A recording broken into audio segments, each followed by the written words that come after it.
Hi there, my name's Angus and this is my friend Nathaniel, and today we are the two prophets. So Nathaniel, what are we going to be talking about today? Well, today, Angus, I thought it would be great to talk about world apathy with particular focus on world issues. So Nathaniel, what is apathy? Apathy is essentially not caring. Okay, so a quick fact for our viewers.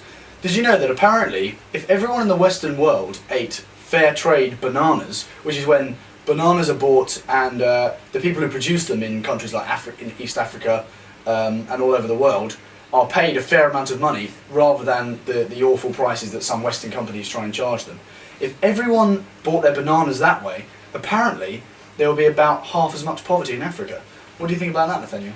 Well, I'm not sure whether that fact is absolutely correct. I'd be interested to see where your sources are. But certainly, fair trade is an excellent example of apathy in the world. Today, there are so many options of products that you can buy that give a fair trade. It's actually about the money, getting back to the people that provide the product. And it does make a difference, and I think it's a significant enough difference for people to need to do it.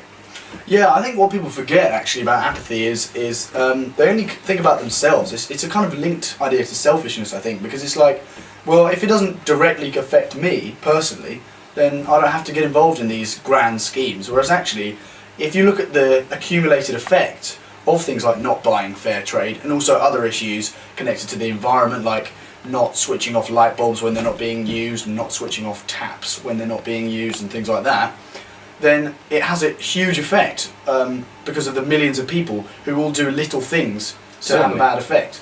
Certainly. What I think you're getting at is the idea of, the corny image of a single drop doesn't make much difference in the grand scheme of things, where actually many drops make up the ocean. I mean, it does sound corny, but it's true. It's the combined effort of individuals that actually makes the difference. And if a significant number, a significant percentage of a population says, look, I don't care enough to do anything about this, then a significant percentage of the population is not attributing anything to the problem.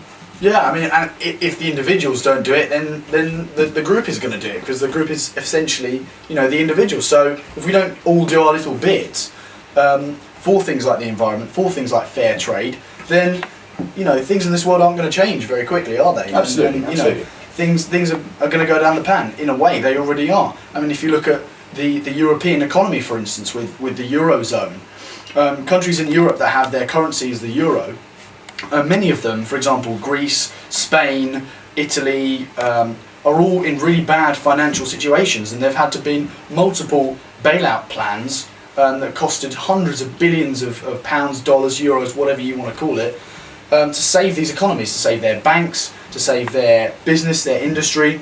And a lot of people, for example, the German government, aren't willing to give up their money to help and serve these other countries when they're in a time of crisis. What do you think about that, Nathaniel? Okay, certainly there is a problem there, but I don't know whether it's necessarily rooted in apathy.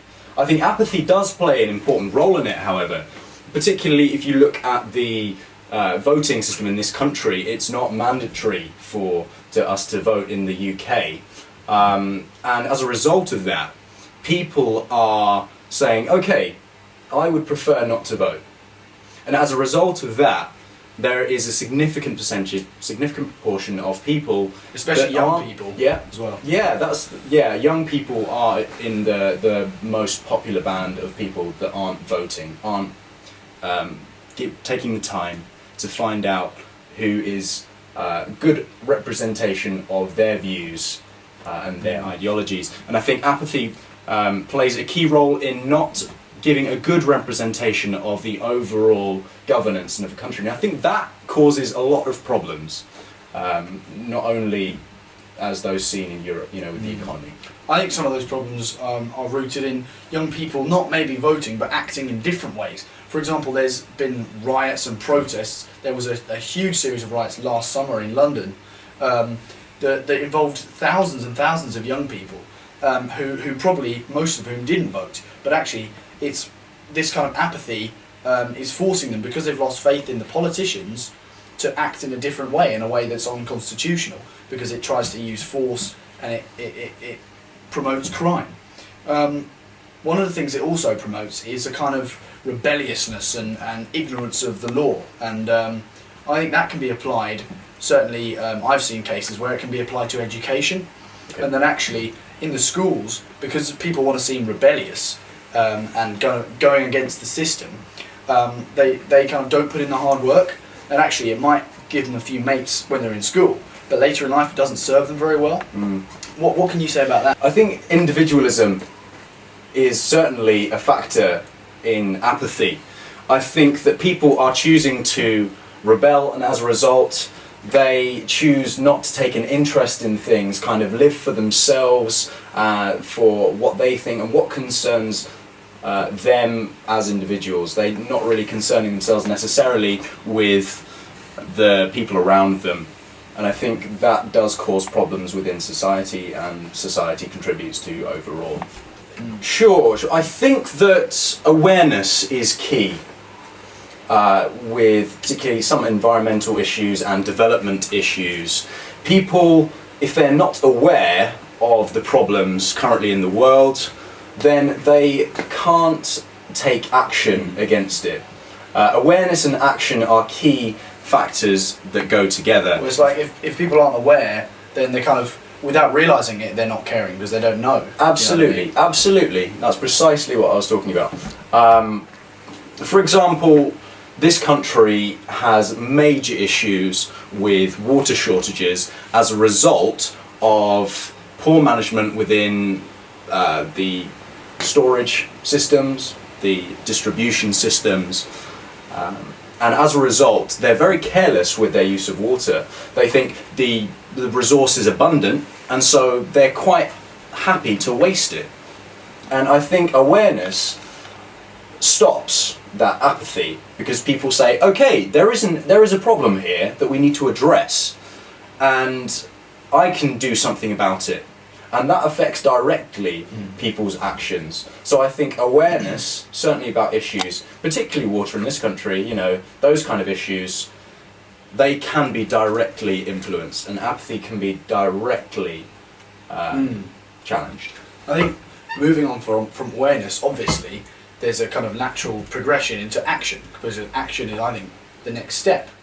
Okay. I remember staying on a holiday where we were asked to take showers for less than 5 minutes in order not to waste the water, because they had a shortage of water in that place where we were staying. It was in the mountains, and that was their temporary solution to the problem of their water shortage. So what other things can we do? Maybe just little things, maybe more grand things that can help us to save water, because I know you have a lot of expertise. Yeah, certainly a great example of poor water management in this country alone.